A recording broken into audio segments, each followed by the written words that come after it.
New mic stand unlocked.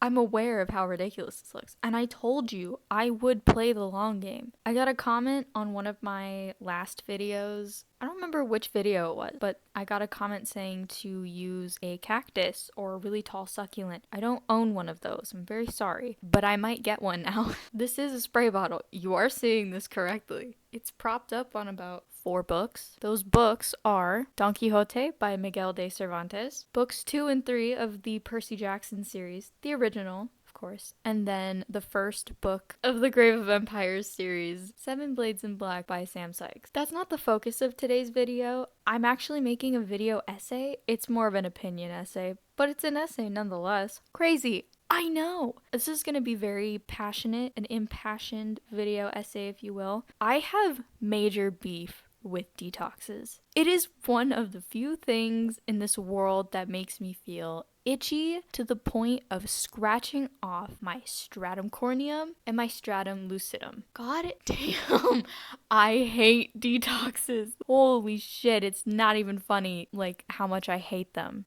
This is going to be an evidence-based video explaining why I hate them and why you shouldn't buy into this wellness culture bullshit. Please. It's just gonna be me bitching about health predators pushing terrible things onto unsuspecting and worried consumers with evidence. I'm gonna get really heated about this as I talk, and I am not sorry for it. I'm not apologizing for it. I have never claimed to be a neutral third-party reporting journalist. I'm not that. I am a 22, almost 23-year-old person who has dealt with body image, body dysmorphia, eating disorders since I was 5 years old, and I really fucking hate detoxes. All my friends know that I'm a very opinionated person, but when it comes to wellness culture and detoxes and like diet culture and stuff, if there's like a couple things that truly get me like going, grind my fucking gears so much I feel like physically ripping off my skull, and it feels like my heart and my brain are vibrating and like teeth gnashing. It's one of these things. Okay, let me like take a breath. I'm gonna need to take several breaths during this, but it's okay. It's all right. I'm a big girl. I can handle myself. But before I can get into why I hate detoxes, I need to differentiate and define them.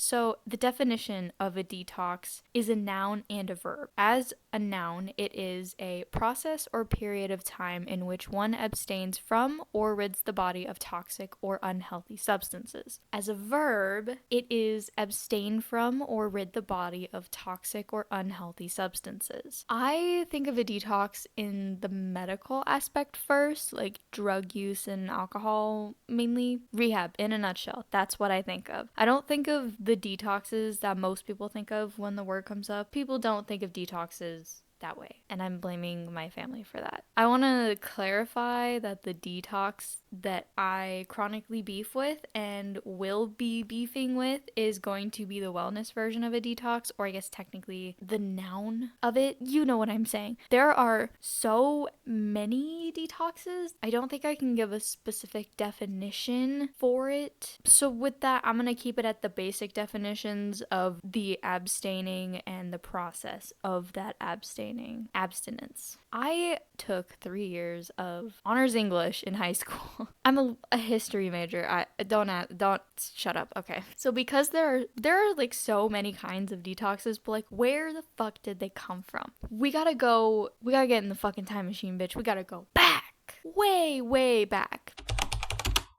Detoxing has been around for thousands of years. Every culture has its own detox ritual or purification process. Whether it's on a religious, spiritual, or physical sense, every single culture has some kind of this process. I'm not going to go in complete depth, but I'll give kind of like a surface level, a little skimming. We're going to dip our toes into it.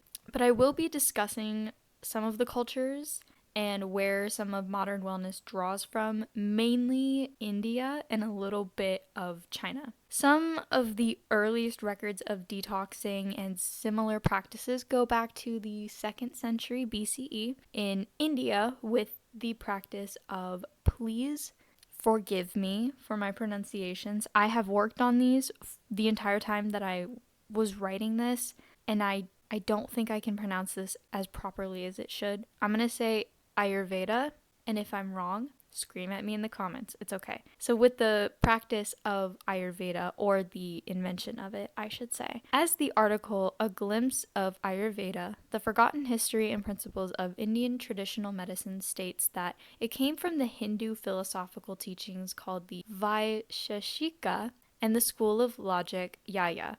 Again, I am so sorry if I mispronounced that, and I most likely did.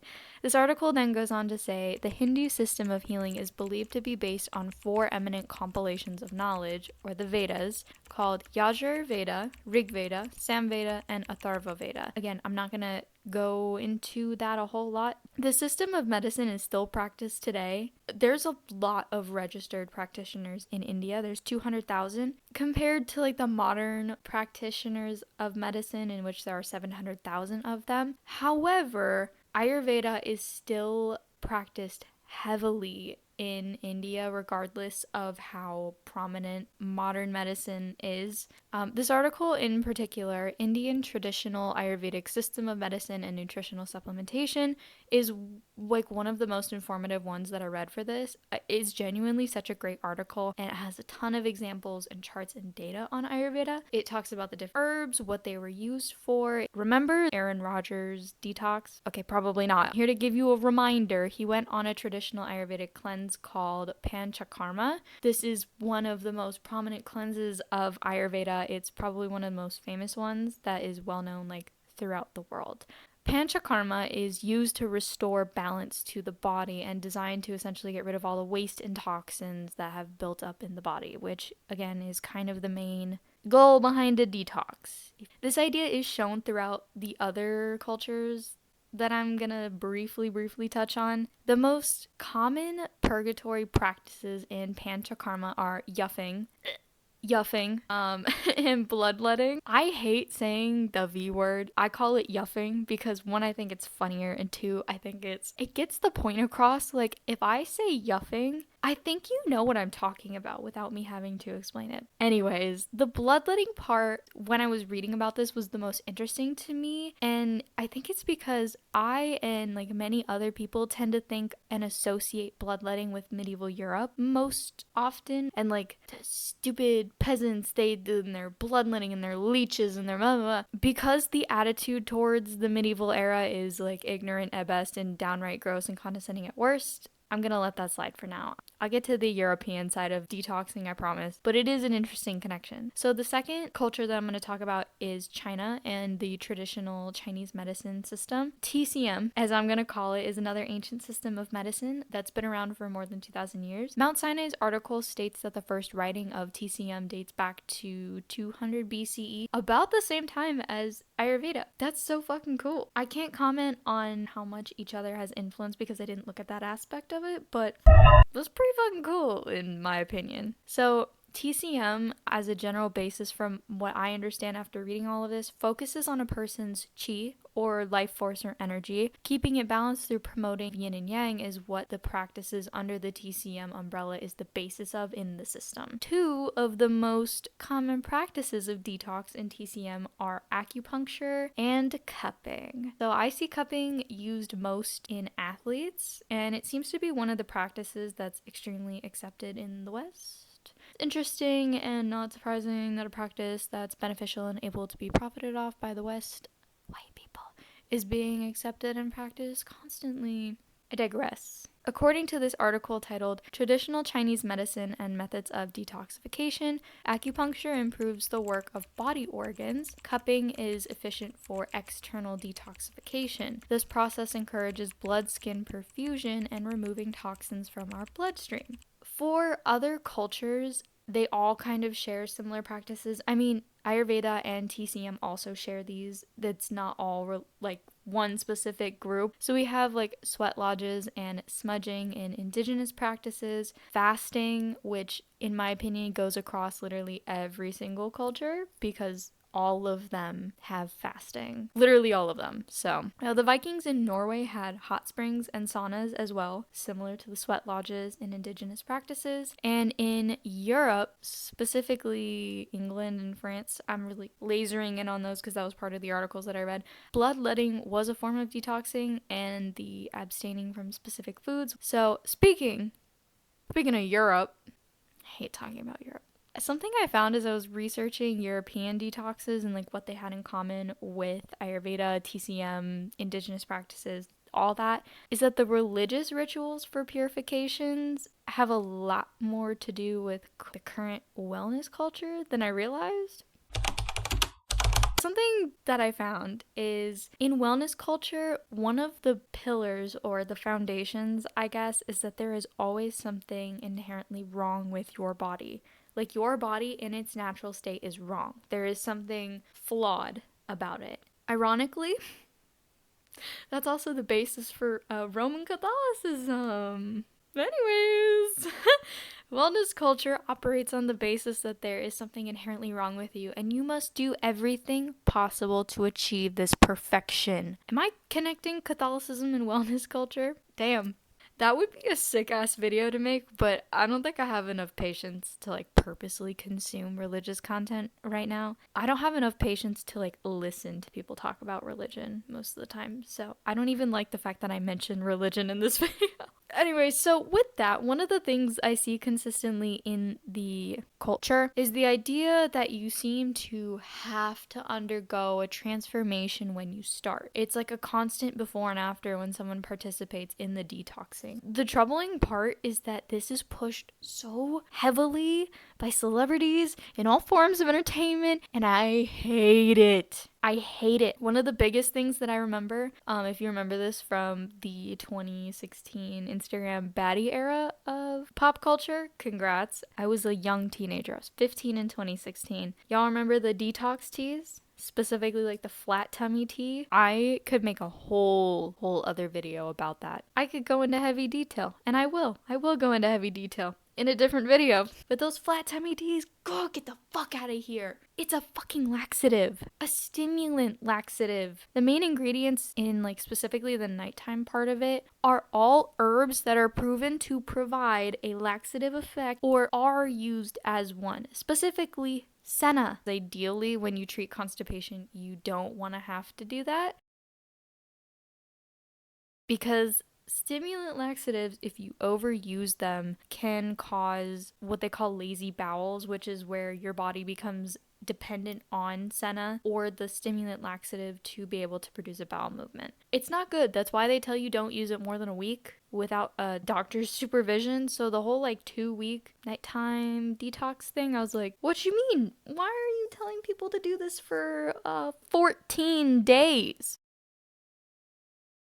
The fuck? Anyways, senna, I personally think it's one of the strongest over-the-counter stimulant laxatives you can get, aside from magnesium citrate in the liquid form. With the amount of celebrities that undergo detoxes or just participate in wellness culture and diet culture in specific, I wanted to talk about one celebrity. I would be remiss if I didn't mention the queen of detoxing herself, Miss Gwyneth Goop Paltrow. We've all seen that interview clip of her wellness routine. What's your wellness routine look like now? I eat dinner early in the evening. I do a nice intermittent fast. I usually eat something about 12. And in the morning, I'll have some things that won't spike my blood sugar, right? So I have coffee, but I really like soup for lunch. I have bone broth for lunch a lot of the days. Try to do 1 hour of movement. So I'll either take a walk or I'll do Pilates or I'll do my Tracy Anderson. And then I get in the sauna. I dry brush and I get in the sauna. So I do my infrared sauna for 30 minutes. And then for dinner, I try to eat, according to paleo. So lots of vegetables. It's really important for me to support my detox. Yeah. So with that, I went onto Goop's website and I did a bit of a dive. I went through, I think it was the 2023 5-day detox and a little bit else. This is what I found. I'm on Goop's website right now. There is a whole section of detox guide. This is so strange. Okay, the 2023 detox. So if you look right here, There is an entire section for detoxing on this website. That's insane. Okay, we're going to take a look at the 2023 detox. New year, new Goop annual detox. It's a tradition we revisit every January, not only because it helps us reset and nourish our bodies, but also because these new recipes become the foundation of our clean cooking for the rest of the year. I hate this. Our 2023 menu is special because all of the recipes were developed by chef... Oh, wow, okay, I was about to say not Kim Floresca, who spent her career at top restaurants around the world. Simple first. Free of caffeine, alcohol, dairy, gluten, corn, nightshades, soy, refined sugar, shellfish, white rice, and eggs. There is only 2 things on this list that I medically cannot eat, and that is gluten and shellfish, which I learned this year that I am allergic to shellfish. I didn't know that because I don't eat seafood, because I don't like seafood, so, and then gluten because I'm celiac, so, okay, that, I guess we're just gonna read more. I won't lie, that is a nice looking picture. I'm gonna get rid of that. Get 50, whatever. That's a nice looking picture. Okay, well, where's the menu? Ugh, reset kit. If it hasn't become apparent, I hate detoxes. Okay, so the 5-day detox food plan. Sunday prep. There's a prep that you have to do? Ugh, that sounds so fucking boring. Make the bone broth. This is the hardest and longest recipe you will have to make. Get it started and out of the way. If you have to say to get something out of the way in terms of your health, you can also buy it. Yeah, you can just buy it. Make the gluten-free seeded crackers. They keep well all week. Poach the Make the parsley pesto. Simple, one less thing to do during the week. Make the greener goddess soup. That sounds gross. Sorry, that sounds really nasty. Monday, warm water with lemon. That's already been debunked. It doesn't do anything for you. The lemon just gives you a boost of vitamin C. Vitamin C is good for you. Don't get me wrong. It is excellent for your immune system and preventing scurvy, which most people don't have an issue with scurvy now because we have access to fresh fruits and vegetables most of the time, or at least a vitamin C supplement of some kind. Make my day smoothie. I don't even know what that is. I'll look these recipes up in a minute. Lunch, classic chicken salad. Why do I get the feeling that these are all so sad to look at? Snack, gluten-free seeded cracker tartine. Dinner, greener goddess soup. Okay, so it looks like it's all warm water with lemon. Tuesday, breakfast, turmeric spiced bone broth and scallions. That sounds terrible. Scallions that early in the morning? Y'all are braver than me. I could not do that. Turmeric spiced bone broth. So where's the food? Where's the food? Why are we not eating food? Are you just trying to shit your pants in the morning? Because that's what you're gonna do. You're coming out of a fast, which is break fast. You don't need to drink liquid only. You can eat. I promise it's okay. Snack, cacao, cashew, chews. Oh wait, I skipped lunch, sorry. Sesame and zucchini noodle salad. Okay, I won't lie, that does sound kind of banging. I just have a feeling that this is all sounds better than it actually tastes. Okay. Snack, cacao, cashew, chews. That actually sounds kind of good. Dinner, turkey and zucchini burgers with roasted sweet potatoes and parsley pesto. Turkey and zucchini? In the same patty? Miss Paltrow. Miss Gwyneth Goop Paltrow. That's her middle name now, according to me. When you say turkey and zucchini burgers, do you mean to use the zucchini as a bun? Or are you... Yeah, we're gonna find out. Wednesday. Morning. Warm water with lemon. Breakfast, cacao, cashew, chews. I don't have room to talk about food habits because mine are not the best right now, but mine are not the best right now because of health issues, not because I'm purposely doing this to myself. Not anymore anyways. And I'm of the firm believer that you don't need to eat traditional breakfast foods. You can have whatever you want when you wake up, as long as you want it, you know? You don't have to have eggs and bacon and the traditionally American breakfast foods. Anyways, you don't need to do that. Lunch, grilled chicken. I'm gonna sound very ignorant when I say this. Grilled chicken paillard? Sure. With shaved caves cave with shaved kale salad and apple cider vinaigrette. You know what? That doesn't sound that bad. That's fine. Roasted carrot hummus. I love hummus. I'm a big lover of hummus. Something about that carrot part doesn't sound very good to me. Dinner, winter salmon, delicata squash, and wilted spinach with lemon caper aioli. Okay, what is a winter salmon? What does that even mean? Thursday. There's also no dessert. I've just realized there is zero dessert, and that is very, very sad. Where's the sweet thing? Where's the little treat, Gwyneth? Why are you depriving these people of their treats? That sounded kind of venomous. I'm very sorry. Thursday. Breakfast. Make my day smoothie. Okay, so we're continuously shitting our pants in the morning. Okay. Lunch, greener goddess soup. Shitting our pants into lunchtime too. Okay. Snack, gluten-free seeded cracker tartine. Mush, except for the cracker part. Dinner, chicken and vegetable bone broth soup. So we're just shitting our pants. Thursday is what I'm reading. Friday, make my day smoothie for breakfast. More pants shitting. Lunch, summer rolls with miso Dijon dipping sauce. You know what? I'm not a big mustard person, but that actually kind of sounds like a good sauce. I'm not gonna lie to y'all. I'm not really a sauce person. I don't like a ton of sauce on my food. I don't like having my sauce drenching my food. If I can't taste the dish that I've made because of the sauce, I don't want it. It makes everything soggy, and I have an issue with a lot of soggy things, okay? Snack, roasted carrot hummus. Dinner, cashew chicken wraps. I'm not gonna lie, that actually sounds really good. Snack time, feel free to add in other snacks when you want. Our favorite detox-friendly combos. Ugh, don't require a recipe. Brown rice. That is peak eating disorder behavior right there. A brown rice cake? It's nice. You're gonna put peanut butter on it? No, you're gonna put avocado and everything bagel spice. Just eat the fucking bagel. Or make it if you are gluten-free like I am. Green apple, almond butter and cinnamon. Dates, tahini, and flaky sea salt. Cucumber, hummus and olives, coconut yogurt, berries, and chia seeds. I mean, those all sound objectively, they're nutritionally good for you. They just... Where's the fun? Where's the fun? Like, what? So here are all of the recipes. Very small palette. You only get 2 snacks. That is so sad. Let's look at the breakfast. This part is for the plant-based eaters. I'm not going to talk about that because I'm not a plant-based person. My day smoothie. Oh, it's on Pinterest. All right, here we go. Goop recipes. Why does that kind of look...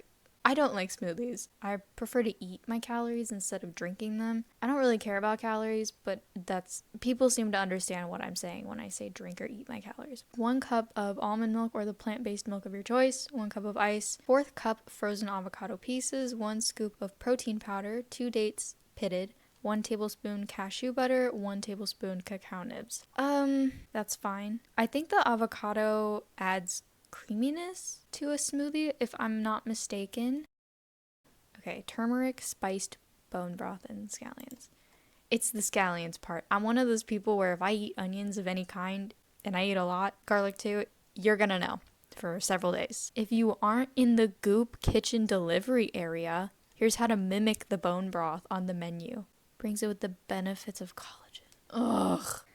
Ooh, we get 2 servings this time. 2 cups of bone broth, half a teaspoon of organic turmeric powder, Himalayan salt to taste, 1 tablespoon thinly sliced green onions. How are you going to call it turmeric spiced and only put half a teaspoon? If you want to get the health benefits of turmeric, you need to have black pepper with it as it aids in the absorption and digestion of it by your body. Otherwise, you're just eating turmeric for the flavor and a couple of the other health benefits of it, but to really unlock the potential of it and get the most bang for your buck, basically, you need to have black pepper. And I have nothing else to say about that. Cacao, cashew, chews. I like cashews. I like nuts.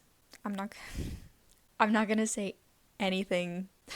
I'm 12 years old, I'm sorry. Serves 4. Okay, these look a lot better than I thought they were going to. I was expecting them to look really gross. That's so mean. Whatever. 2 cups medjool dates pitted, half a cup of whole raw cashews, half a cup shredded unsweetened coconut flakes, 2 tablespoons of cashew butter, 1 tablespoon of raw cacao powder. I thought you needed to roast cashews. You know what? We're gonna look this up. Can you eat raw cashews? Truly raw cashews are not safe to eat. They contain urushiol, found in poison ivy. You can't have raw cashews. Don't listen to Miss Goop herself.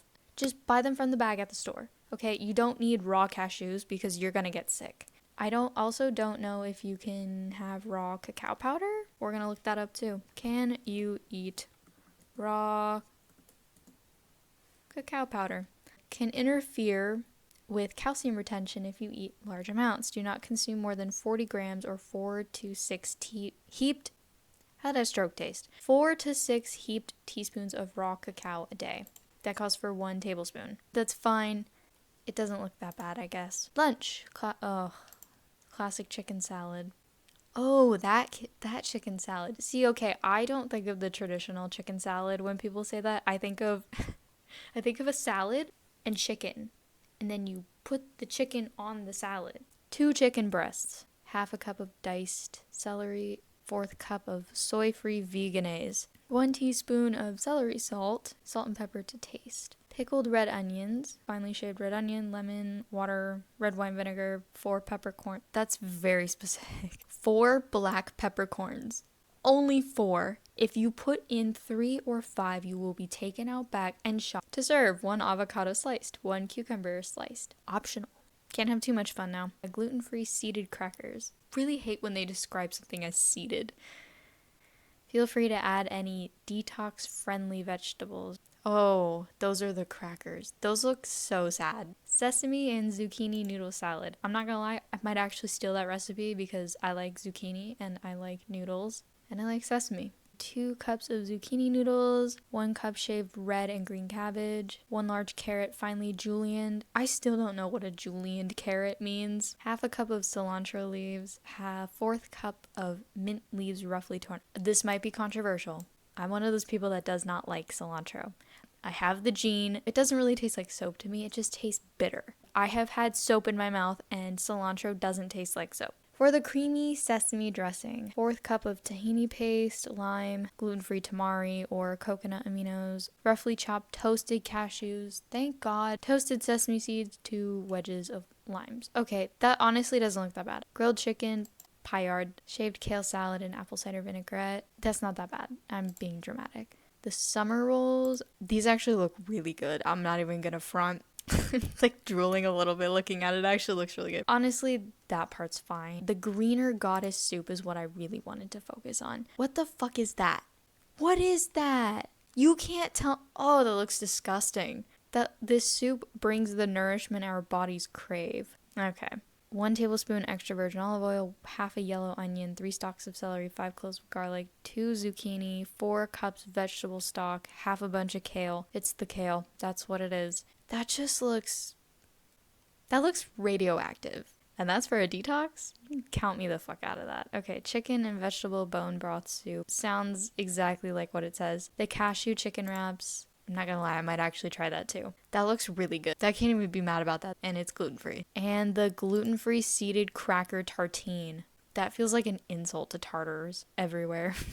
We think is a bit more compelling than avocado toast. For the crackers, olive oil, 1 cup of flax seeds, 1 cup of pumpkin seeds, 1 cup untoasted sesame seeds or sunflower seeds. You have options. 2 tablespoons of arrowroot powder, 1 cup of boiling water, 4 tablespoons everything spice seasoning. Carefully add the water and mix to combine. Once fully incorporated, spread the seed mixture. I really wish I didn't say that. Okay, put the everything spice seasoning, bake for an hour until dried and crunchy. Make the pickled red onions. Assemble the tartines. Yeah, that seems gross. Very, very sad. I feel sad. Oh, there's 3 more years. Oh, leveling up the go with the Detox. 3-day plant-based detox, soup and salad cleanse, top 10 clean lunches, all-time favorite Goop detox recipes. This is just what to know about heavy, like literally all of this has been debunked or talked about a million times before. Home detox. I won't even get into the class difference that comes when you talk about wellness culture like this. Emotional and energetic detox. Wow. Wellness retreats. Wellness and detox retreats. This is horrible. This is very sad. 3 reasons to try the Detox. Oh my god, 2 strokes in a row. Call me the strokes with how much I'm fucking it up. Okay, a sauna routine, an intensive Ayurvedic. I think I pronounced that wrong again. I'm very sorry. Detoxing your home, hiding in mattresses. Jesus Christ. This feels a little cultish, I won't lie. That is definitely a picture, and I don't say that in a rude way. Definitely interesting picture to use for an article. You could just put a picture of a Sonic. Green juice, 3 ways. How coffee fits into an intuitive fasting protocol. Jen infrared sauna blanket. Sounds like a really cool way of saying this is a fucking scam. Detox hacks on a scale of 30 seconds to all out. Read and shop. Oh, it's all read and shop because that's what they want. They want your money. Annual 5-day detox. Okay. Not to mention like the insane prices of all of this stuff. Let's just look at the green juice 3 ways. Yeah, see? The greens juicer, $4.99. $4.99.99, not 4.99. No decimals. God, $500. Wow. This is like the fashion, wellness, food and home. Good God. This is just like sad to me. This isn't even like, I don't even know how to describe it. It's not even, she doesn't, I'm still looking at the infrared sauna picture. She does not look happy. Maybe she is, and maybe that's just how her face looks. I have an RBF. I get it. You can kind of tell when somebody's happy-ish in pictures. Kind of, like, you get what I'm fucking saying, okay? I don't need to add nuance to literally every single thing I talk about because you get it. You understand what I'm saying. Point being is, Goop is very strange to me, and that's not even talking about, like, anything else. It's literally the tip of the celebrity detox iceberg. I'm going to get back to other canon who is going to continue talking about detoxing. Thank you, Investigative Canon, for the riveting dive into Miss Goop Paltrow herself. So with all of that, you don't need to detox. You don't need to detox unless you are in a medical setting because you're in like a rehab center or something, okay? If you feel like you have a buildup of toxins, you need to visit a doctor or take a step back and ask, why do I feel this way? Do you feel, like physically feel, the consequence of a long time of bad habits, or do you feel guilty about not being the perfect, healthy person? I think there's a huge difference between falling into these wellness detoxes and wanting to reset or make an effort to try a new routine or a new way of eating that you deem to be more beneficial to you and your health. Changing habits are different, and I'm going to say this again. You don't need to detox. You don't need to do that. Your body knows what to do in terms of detoxification. Your liver does the majority of that work, and your kidneys are also filters. Your stomach, your digestive system can handle a lot more than wellness culture wants you to think. I mean, we all kind of grow up on fast food, and well, I was never allowed to have like fully leaded soda, but I imagine a lot of people did as a kid and it didn't hurt them. It didn't kill them, so you don't need to do anything that these people push. You don't need these detoxes, and you don't need to do any of that, okay? It's all consumerism, diet culture, wellness culture, beauty standards, and like specifically white Eurocentric beauty standards. I mean, if you look up the angel of the house, Kaz Rowe has a really great video, and I can't remember which video they did where they talked about, I believe it was them debunking the myth of, did Victorian men find ankles to be sexy? I will link it in the description. They do a great job at explaining the Victorian beauty standards at the time and being the angel of the house. And to me, that sort of ties in with wellness culture. Almond moms, if you think about it. WASPs, white Anglo-Saxon Protestant women. Again, don't listen to that bullshit, please. And I hope after this, you can try to get out of it if you're in it. Or maybe it makes you think twice about what you're doing, and are the practices that you're doing like genuinely healthy, or are you doing it because you feel like you have to? And please know that if you do feel this pressure or you do practice some of these out of guilt, it's not your fault. You were tricked and you're doing and feeling exactly what they want you to. They don't want you to feel good about yourself. They don't want you to not be so hard on yourself. There's nothing wrong with you. You are okay, I promise. You are fine as you are. So long as your body and your habits are not causing physical harm to your health, you don't need to go on these bullshit detoxes and fad diets. You don't need to do these, God, fucking insane workouts. Do I need to mention Miss Chloe Ting? I fell victim to that myself, so I'm speaking from experience. The holidays are in full swing, and the pressure of New Year's resolutions, of like being so fitness and health centered, is at an all-time high as it is every single year. You don't need a specific timeline to change, nor do you need to change in the first place. You don't need to do that. I'm going to leave the SAMHSA call and texting hotline in the description below as well. Please talk to someone if you are feeling these like awful. Maybe reconsider things that you might not have thought of at first, okay? I love you all so much. And remember, get off your phone, get some water, read a book, go to sleep. Have a wonderful day, night, spring, summer, winter, fall, wherever you are. And I will see you in the next video. Bye!